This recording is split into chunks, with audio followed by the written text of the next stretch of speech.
Ngalakin Khadijan Nyunga Boja. Welcome to week 6 on behavioral finance. This is a great time to be lecturing in behavioral finance, what with the coronavirus and everything.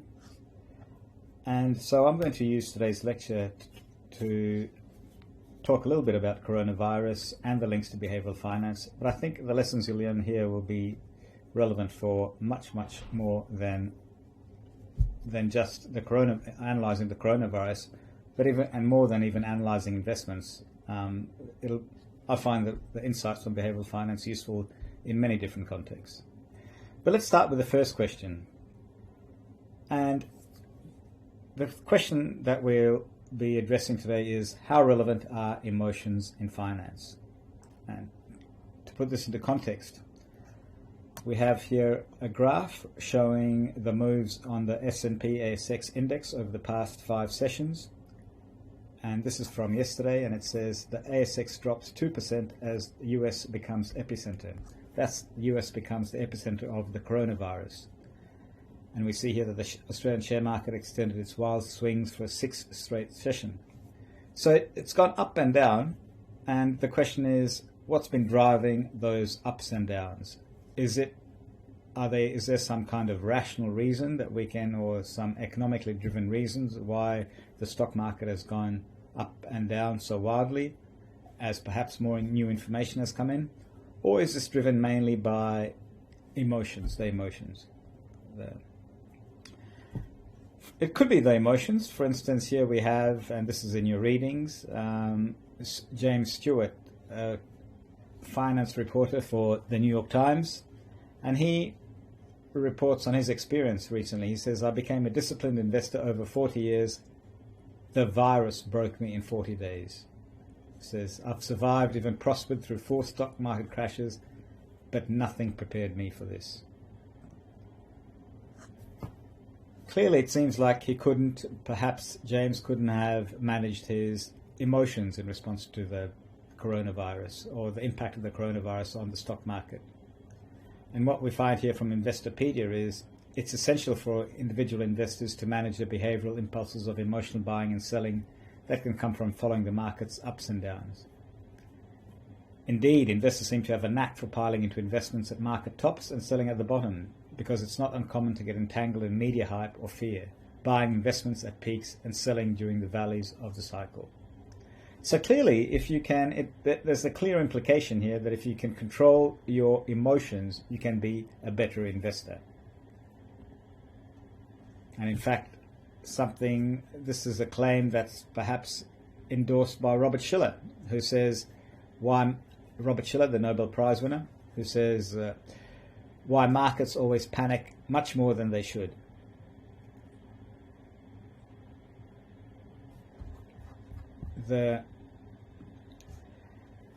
He says it's quite rational to fear a virus, but fear in financial markets seems to take an irrational life of its own. And his view is that we're feeling the anxiety effects of not one pandemic, but 2. First, there's the COVID pandemic, which makes us anxious because we, or people we love anywhere in the world, might soon become gravely ill and even die. And second, there's the pandemic of anxiety about the economic consequences of the first.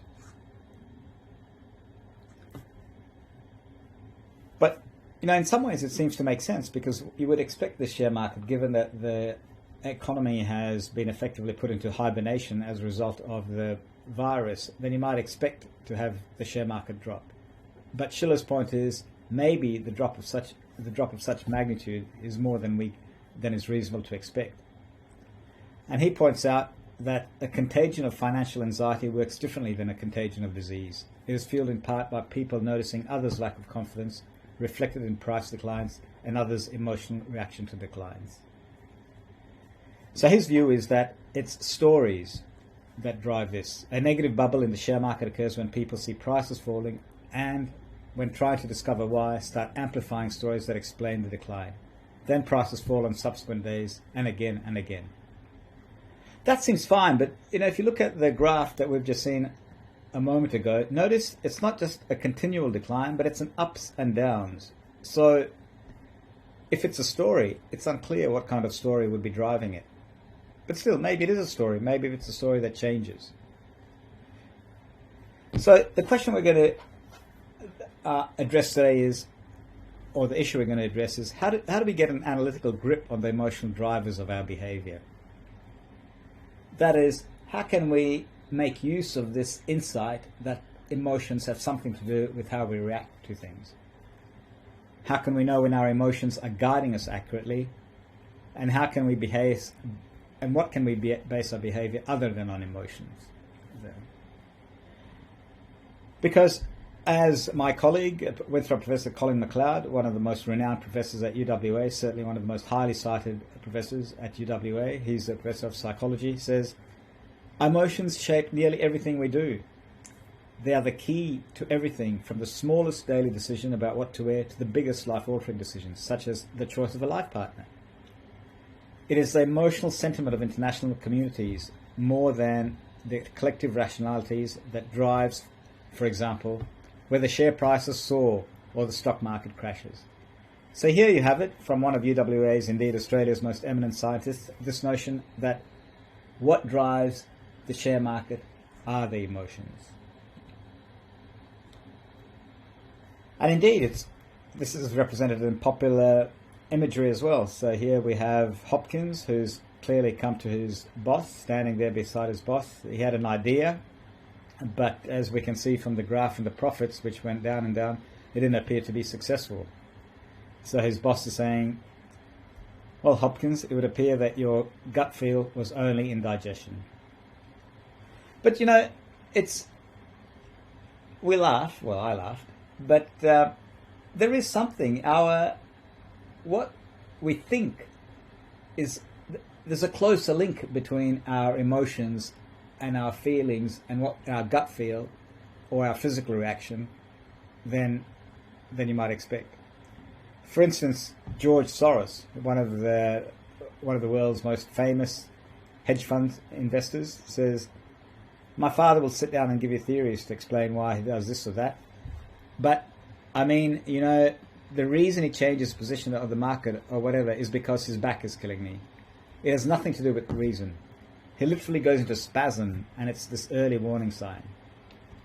So Soros Senior has admitted to relying greatly on animal instincts, saying the onset of acute pain was often a signal that something was wrong in my portfolio.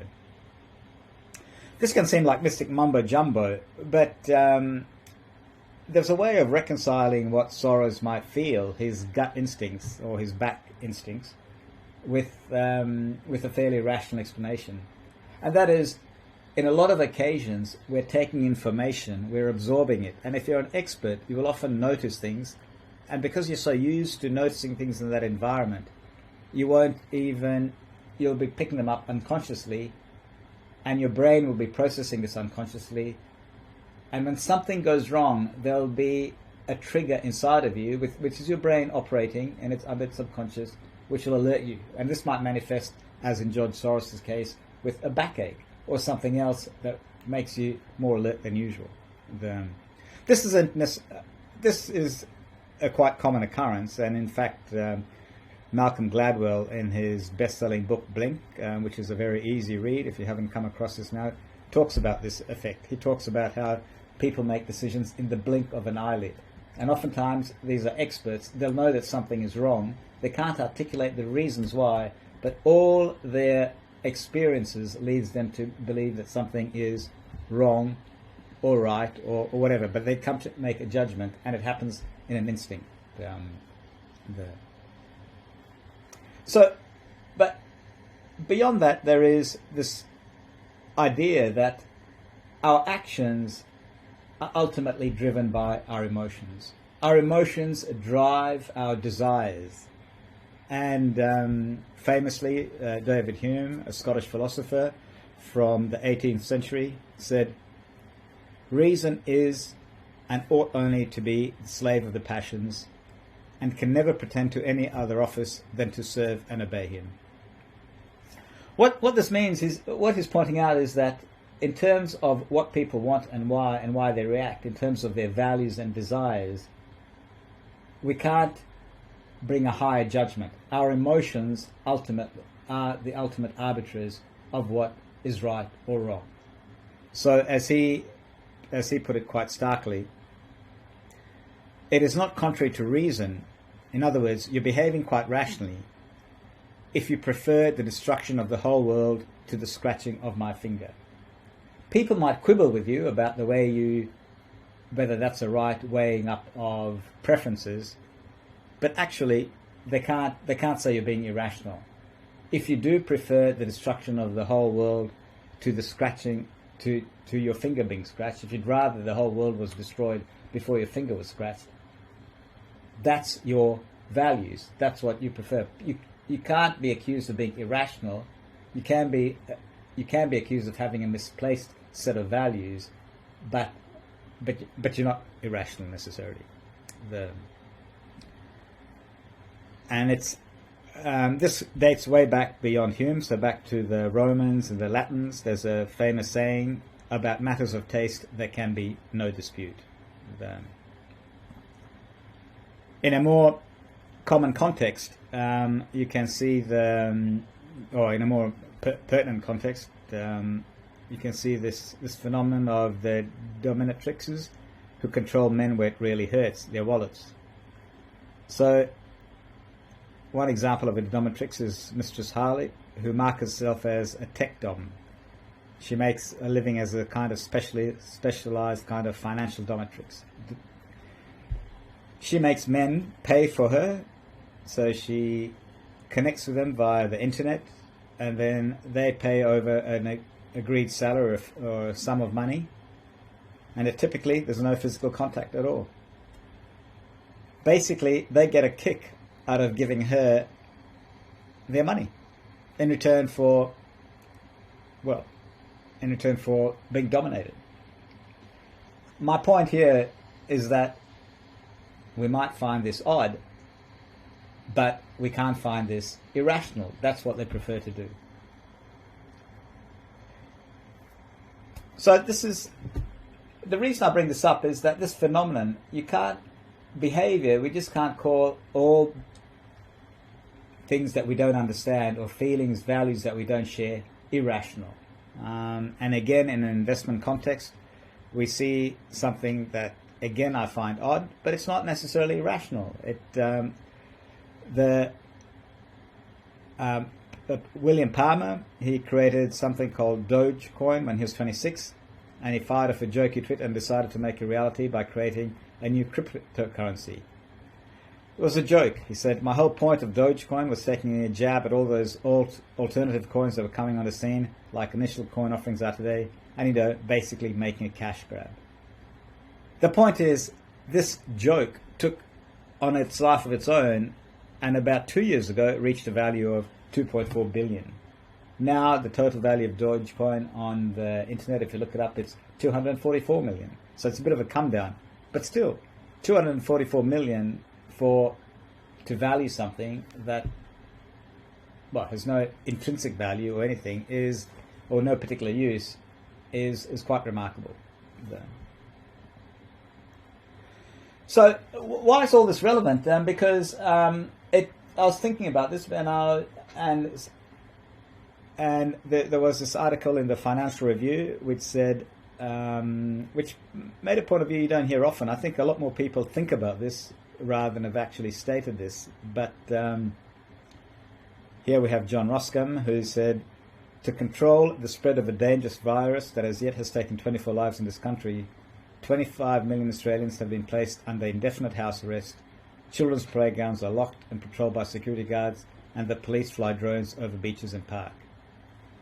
But the question is this serious enough to warrant putting most of our population into house imprisonment, wrecking our economy for an indefinite period, destroying businesses that honest and hard-working people have taken years to build up, saddling future generations with debt, depression, stress, heart attacks, suicides, and unbelievable stress? Again, we might have a different value, but clearly, as society as a whole, we've decided, yes, all this is rational. We've decided that saving lives is far more important than the economy.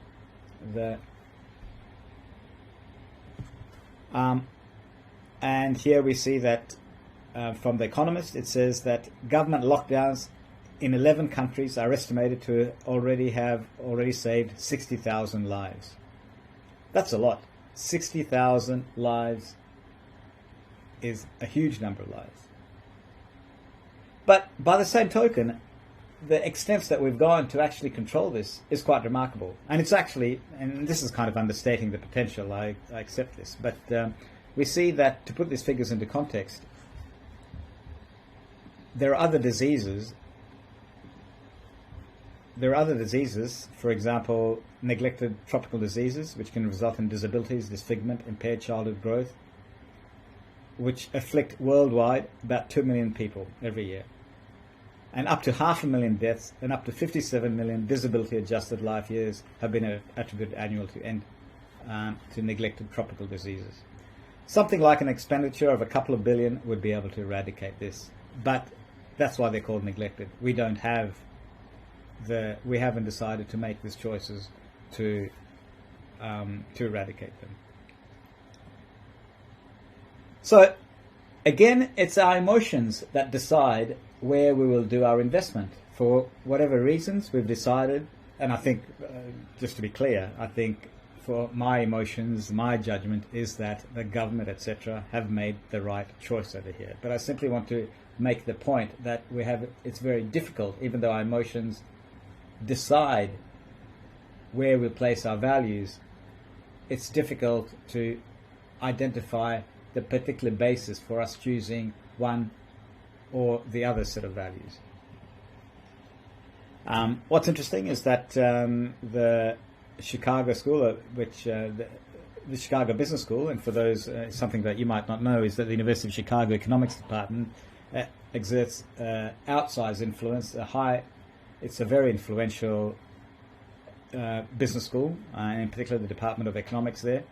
In terms of its philosophies, its market-based philosophies, it's the leading school, and it conducts a survey of the leading economists in the world, but mainly in the US, and they've said, and it surveyed them recently and said, a comprehensive response to the coronavirus will involve tolerating a very large contribution in economic activity until the spread of infections has dropped significantly.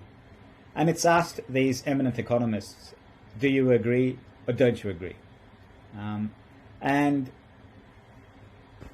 sure enough, 66% of them strongly agreed, 31% agreed, 3% were uncertain, 0 disagreed, and 0 strongly disagreed, which is quite remarkable. So the vast majority of 97% of economists were in agreement with the view that with the policies that governments have taken to shut down the economy to save the lives there. So what I've just shown is the role of the role of emotions in the decisions that we make, deciding what we value. But the question now we're going to ask is, how do we manage one's emotions? Indeed, does it make sense to manage one's emotions? Because we're often saying, don't be ruled by your emotions. On the one hand, we have this view that it's the emotions drive our actions. On the other hand, there's a recognition that our self-interest can be led astray if we let our emotions run everything we want. So on some occasions, we think it's appropriate to rein in our emotions, not to let ourselves be ruled by them. But if we accept that view, if we accept that it's possible to manage one's emotions, the question is, how do we do this? And the one thing is that to imagine is that just your emotions are a tricky thing. Some of them are transient, some of them reflect deeper values, some of them reflect just random impulses or short-term impulses. And at a sort of a meta level, the thing to recognize is that you are not your thoughts, in the sense that you are not whatever random thought passes through your head, whatever urges that you have. Your thoughts, in some senses, can be controlled. And so if you want, for instance, if you feel the urge to spend, the advice by the by financial advisor who writes for the New York Times, Carl Richard, is just stop, think about it, and then let it pass. And soon you'll find the urge to spend will leave you. So the point he's making is you are not your thoughts. So we can, given that we're not our thoughts, and our thoughts in some ways regulate our emotions, maybe this offers us some way to do this. But the question then becomes, how do we know? How do we know how to control our emotions? Anyway, so I've got some ways in which this is the point of this particular lecture, to tell you a little bit about the role of the emotions in regulating our decisions, in particular investment decisions. And the good news is that this makes sense. So, for example, I got this email from Jeremy Wong, a student in investment analysis some years back, and he says, "You'll be happy to hear that I still use so many of the theories you taught me. Just this afternoon, I was talking negotiating tactics with my manager, where I emphasized the importance of being conservative with the proposed savings presented. I explained the client would benchmark upon this proposed figure, which could create problems down the line if the savings figure changed significantly. This was really just an application of the anchoring and an adjustment heuristic, which is something I'll talk about later on. So, the point being, all this is highly relevant practical stuff, and interesting as well, I hope. This sense that you can actually, by understanding these emotions, you can behave in ways that further your long-term interest has been written up. It's the subject of behavioral economics, and there's also a management, a science, and there's this book called Nudge, which is written by Nobel Prize winner Richard Thaler and Cass Sunstein, and their book is about putting yourself in situations where doing what is in your best interest comes easily. So this is this concept of nudge, where either you put yourself or you put other people, and you frame decisions in such a way, or frame choices in such a way that they choose what is best for them, for themselves. So it says, in other words, you can then improve decisions about your health, your wealth, and your happiness. It's quite a claim. So would we be better? What's this about? Is this about getting rid of your emotions? In fact, there's an art. So here you have robots invest money better than people. So as long as an individual invests steadily and consistently over a long period, the kind of behavior a good investor would inculcate, the robot can direct the money intelligently. The biggest danger lies in not heeding the robot, but in being human, behaving emotionally and haphazardly. So, the question here is, would we make better decisions if we're emotionless? Is the aim of this lecture, or the aim of using the emotions, understanding the emotions, simply to get rid of the emotions? There's something about this there's a view, there's been a long-standing view about this, and so Rudyard Kipling, in a famous poem called If, said, "If you can keep your head when all about you are losing theirs and blaming it on you, if you can meet with triumph and disaster and treat these two impostors just the same, if you can make one heap of all your winnings and risk it on one turn of pitch and toss, and lose and start again at your beginnings, and never breathe a word about loss," and he goes on to say, "then you will be a man." So it's an ideal of what a person should be, or that's one ideal of what a person should be. But really, is that the kind of person you want to be? What could be the outcomes if we manage to get rid of the influence of the emotions? There's a great book, Betting on the Blind Side, which was made into a book, but you can read the article by Michael Lewis on Vanity Fair. I think it's free. It's available on the net.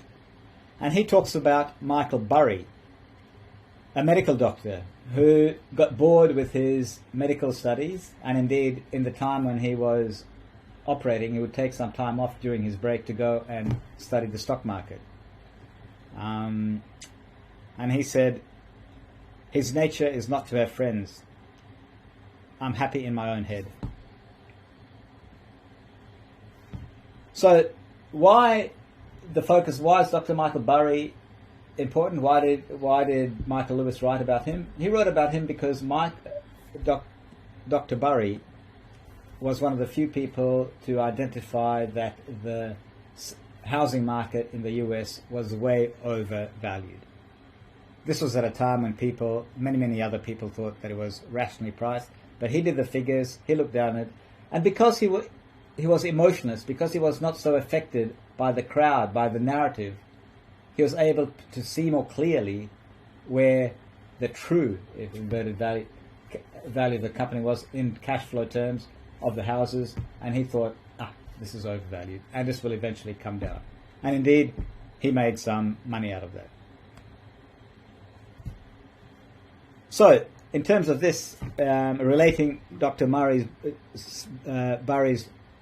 investment style to our valuation model, you see that price is equal to the cash flows divided by the expected return.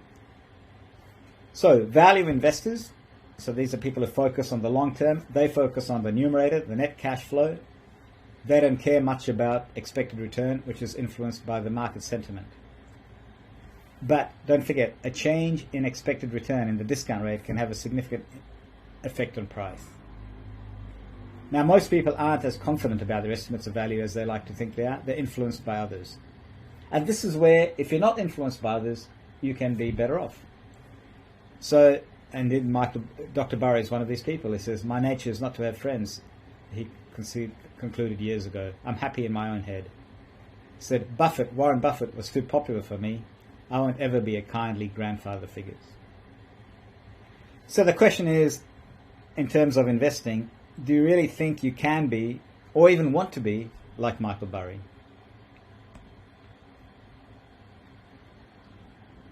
Michael Burry had Asperger's, or has a mild form of Asperger's, and so perhaps being unaffected by other people's emotions came more naturally to him. But for the majority of people, it's much harder. David Hume was right. We cannot divorce ourselves from our emotions. They're inextricably part of what makes us distinctive and human. So what instead we can do is that be aware of our emotions, and the right approach to them can help us navigate the world more effectively. Now, I want to introduce, before I get onto that, how we can become aware of emotions and start managing them more effectively. I just want to point out something else. And this is the notion of the use of models to make sense of the world. At all times, whenever we're perceiving the world, we're using some model. This might be implicit. We mightn't be able to identify it explicitly or even not consciously be aware that we're using model, but typically or always we are using some model of the world to try to anticipate what will happen, to make sense of what we see around us. So in economics and finance, we have rational economic models and we have behavioral economic models. And the question we ask is, which one is better? Or which one should we use at a particular time? Now, to give you this notion of a model, what I mean by a different model. So you look at a chick, you see this picture here, and you see a nice fluffy chick, and it's a sentient human being. And Ray Dalio's gift was to look at this from a particular economics or a finance perspective. He could understand the economic machine by breaking down economies and markets into the component pieces and studying the relationships of these pieces through time. So when he looks at a chick, he looks at it in economic terms. He says a chicken is nothing more than the price of the chick, which is cheap, corn and soy meal. So those are three components that for him make up a chicken. The corn and the soy meal prices were the volatile cost the chicken producer needed to worry about. So you'll recall from the first lecture, he looked at a chick, and because the producers were concerned about the volatile cost, they didn't have any control. He made the chicken McNuggets possible by providing the farmers with a guaranteed price.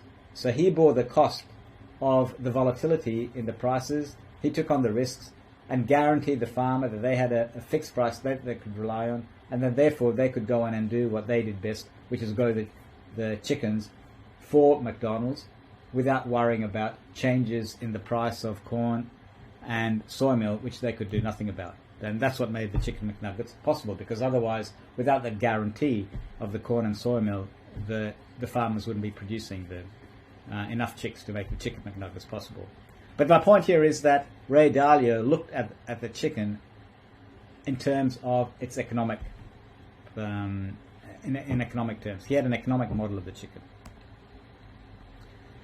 So this thing affects a lot of other people. When we look at the model of how we behave, and we see that this is your sense of identity is also drawn up in your concept of how you see yourself. So when the employees of a large international bank, on average, they typically behave honestly in the normal context. But when they take on an identity, when they come into work and they take on an identity of bank employees, then they begin to behave in ways that are, at least a significant portion of them, behave in ways that are dishonest. So again, it shows you the importance of a model for, because that's the way they think a bank person should behave. So what I want to do is to provide you with this notion that you shouldn't rely on any one model. Models are very, very useful. We can't help but use a model, but we should understand their limits. And here, and in doing so, I like, this is one of my favorite sayings from Bernard Williams, a philosopher. He talks about simple-mindedness. So when you call someone simple-mindedness, what do you mean? And he says, simple-mindedness consists in having too few thoughts and feelings to match the world as it really is. And the question here that many people have said is that the truth that economists have forgotten, we are human. The argument here is that economists use a model of behavior that is effectively simple-minded. I mean, the argument is that the economists have seized on a few aspects of human nature and assumed, because it makes the models easy to play with, that this is all there is to us. Is this a fair criticism? Let's see. So on the left-hand side, these are the two competing models. You have neoclassical finance. So this is neoclassical finance is the typical standard model of man that economists use. And what they say is that investors, people, they want to maximize their return. They want to maximize their profitability whilst minimizing their risk. And they're rational and unbiased in evaluating information and acting on information. So that is, they're consistent in and unbiased in evaluating information and in acting on them in ways that maximize their return while minimizing risk.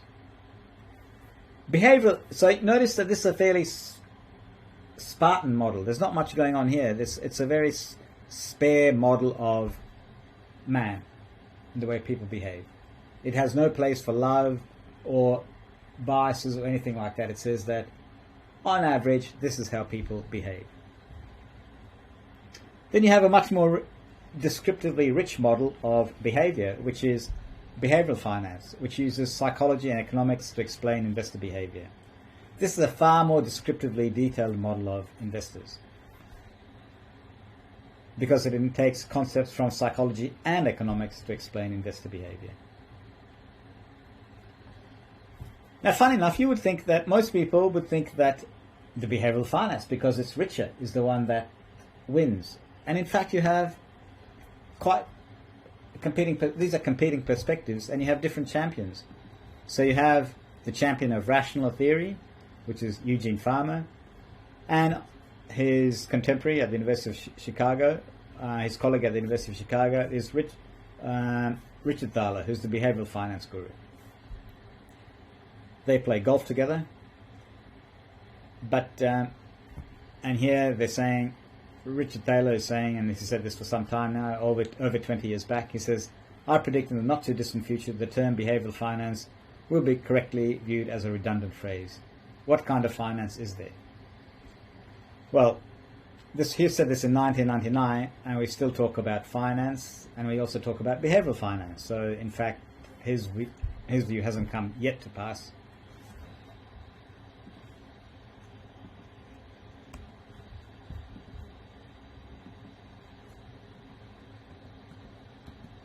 And then you have,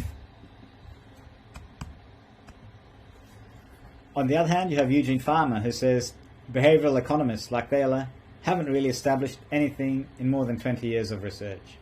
So his view is basically what they've done, the behavioral finance, that's sure they found a few trivial findings that are kind of interesting, but really they don't explain anything much there. So we'll leave that aside for now, but the point I want to make is the world is complex. What kind of model do we need to understand? Do we need a simple or a complicated model? And this is the paradox. That the paradox is that simple models often work best for complex phenomena. Even though you might think that behavioral economics, because it's richer, it's more descriptively accurate, is a better model for us to use, when it comes to applying things, when it comes to understanding the world, a simpler model, like the one used by neoclassical finance, might actually be more effective. The thing to remember is that this isn't necessarily an either-or argument. It's a question of choice. You don't have to pick one or the other. You can decide which model works best in a particular circumstance and pick and choose that one. You don't have to stick with one model all of the time. The thing here is that models aren't realities. The success of a model in one context can lead us to overestimate its usefulness in another context. And it's not easy to identify the limits of the domain of a model. So when is it appropriate to use one model or another? Let me give you an example to in perhaps a lot more light-hearted context to illustrate this. What would you prefer to receive? Say it's your birthday, and your loved one is coming up to you and has something behind his or her back, and you know it's a gift of some sort. So it could be a gift with his money, or it could be a little package there behind their back containing a present. Which would you prefer to receive?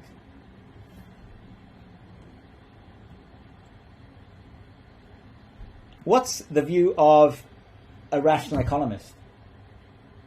Now, from an economics perspective, you would say, well, you know, we don't know. Someone would rather, money would be the best gift, because if you give someone money, then they can take and get what they really want with the money, as opposed to you giving them something which they might like or which they might not like, and which then therefore they simply have to be look grateful to you for, while not really liking it. So the economists, the rational economists would say, give them money. On the other hand, a whole lot of people would say, no, people just don't like money, it's just too cold. We'd rather that we gave them something more thoughtful. So again, this was given to the group of Chicago economists, and so don't forget, these are people who are typically experts in their field and who are typically rational economists, and they said, they're asked to specify the agreement, the extent of the agreement with this statement. Giving specific presents as holiday gifts is inefficient because recipients could satisfy their preferences much better with cash. And funnily enough, a majority either disagreed or strongly disagreed. 43% disagreed, 90% disagreed, and 19% were certain. Just 20% either agreed or strongly agreed. This is when the response is weighed by each expert's confidence.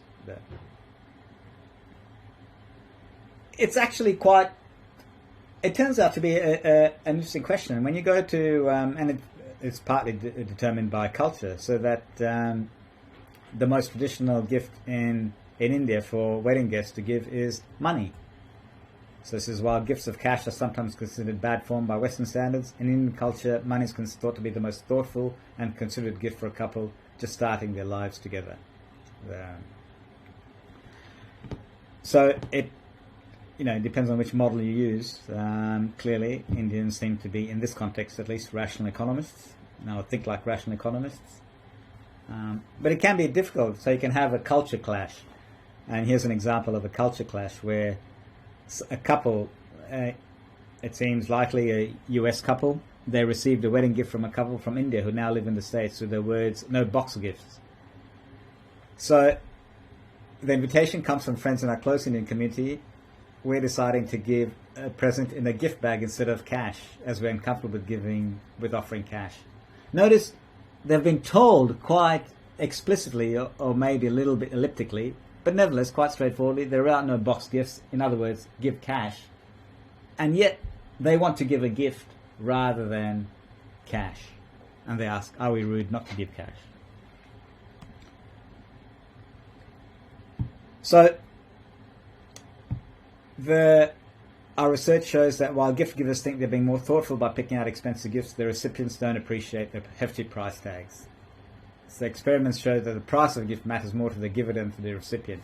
People like a surprise gift less than cash or something they pick themselves. So the point is, it's difficult to identify which model to use. Is it the rational economics one, or is it the behavioral finance one? The thing is, an ideologue, you've got to be flexible here. An ideologue is a person who overuses one kind of model or thinks this is the way the world works and this is the only way the world works. And we had Alan Greenspan, who was shocked at who was the former US Federal Reserve Chairman, that is the head of what is effectively the Reserve Bank in the United States. And he was shocked by the financial crisis because he said, according to his model, those of us who have looked to the self-interest of lending institutions to protect shareholders' equity, myself especially, are in a state of shocked disbelief. He couldn't believe that the institutions could take on so much risk that they would lose so much of the shareholders' equity. That's because he was using the wrong model, perhaps. So what I want to do in this lecture is to distinguish between the neoclassical and behavioral models of finance, which I've done. I now want to go on to explain and illustrate the aspects of behavioral models. And then, as I said, because you've got to pick and choose when, I want to discuss the scope of behavioral models, to explain the range of phenomena that behavioral models explain well, and also the range of phenomena where they're less successful. So they're different, but we don't have to use one exclusively. The effectiveness of each model depends on the context in which we apply it. So the learning objectives are to understand the principal elements of behavioral finance, identify circumstances when application of behavioral finance can improve investment performance, appreciate the strengths and weaknesses of behavioral and classical finance approaches, and then develop a framework to critically evaluate claims made about both behavioral and classical finance. So I'll give you a hint here. When it comes to the final exam, I'll look at this particular slide and I'll see, okay, what question can I ask that will ensure that I'm able to test them on one or more of these learning objectives. So the questions in the final exam will come from this. We'll aim to test these key learning objectives over here. Okay, I'll take a break now before going on to the behavioral finance principles.